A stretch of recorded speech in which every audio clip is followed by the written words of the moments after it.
Most students compare this array with its sorted version and guides a track।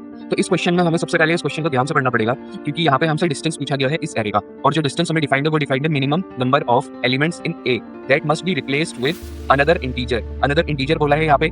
ठीक है, तो हम इसके जो एलिमेंट्स हैं वो किसी भी इंटीजर से रिप्लेस कर सकते हैं, कोई सा भी इंटीजर। ऐसा जरूरी नहीं है कि इसी एरे के ही एलिमेंट्स होने चाहिए। बहुत सारे लोग यहाँ पे कंफ्यूज होते हैं कि शायद इसी एरे के एलिमेंट्स हमें रिप्लेस करना नहीं, किसी भी इंटीजर से रिप्लेस कर सकते हैं। और फिर रिप्लेस करने के बाद जो हमारे रिजल्टिंग एरे वो कैसे होना चाहिए, नॉन डिक्रीजिंग ऑर्डर में होना चाहिए। तो डिस्टेंस के मिनिमम नंबर ऑफ रिप्लेसमेंट्स या मिनिमम नंबर ऑफ स्टेप्स हम बोल सकते हैं। ठीक है, रिप्लेसमेंट ज्यादा बेटर वर्ड रहेगा। तो अब यहाँ पे मिनिमम नंबर ऑफ रिप्लेसमेंट कैसे मिलेगा हमें, तो इस टाइप के क्वेश्चन के लिए क्या करते हैं हम, सबसे पहले ये देख लेंगे कि इस एरे के मैक्सिमम मतलब ऐसा कौन सा सबसीक्वेंस हो जिसमें maximum elements already sorted order में। जैसे अगर मैं एक सबसीक्वेंस लिखूं जो सॉर्टेड ऑर्डर में हो नॉन डिक्रीजिंग में, तो वो क्या होगा, सबसे पहले 2 आएगा, देन 5 आएगा, देन 5 से बड़ा क्या है, डायरेक्टली 6 आ जाएगा। तो यहाँ पे 4 एलिमेंट्स हैं जो इस सॉर्टिंग ऑर्डर को नहीं फॉलो करेंगे। एक दूसरे सबसीक्वेंस क्या बन जाएगा, यहाँ पे 2 आ जाएगा, देन 5 छोड़ देंगे, देन 3 आ जाएगा, देन 1 छोड़ देंगे क्योंकि उससे छोटा है, देन 4 आ जाएगा तो उससे बड़ा है, देन 2 आ जाएगा क्योंकि उससे छोटा है, देन 6 आ जाएगा। तो यहाँ पे 3 एलिमेंट्स हैं जो सॉर्टेड ऑर्डर में नहीं है। तो यहाँ पे कितने रिप्लेसमेंट लगेंगे, यहाँ पे 4 रिप्लेसमेंट लगेंगे, यहाँ पे कितने लगेंगे, 3 लगेंगे। क्या इससे मिनिमम वाला भी कोई हो सकता है, इससे मिनिमम वाला कोई नहीं होगा। ठीक है, आप ट्राई करके देखना, उससे मिनिमम वाला कोई भी नहीं होगा। तो यहाँ पे अगर मैं आपको देखूँ तो कैसे हम स्वैप करेंगे, तो यहाँ पे 2 5 था, देन 3 के बाद 1 था, देन 2 था।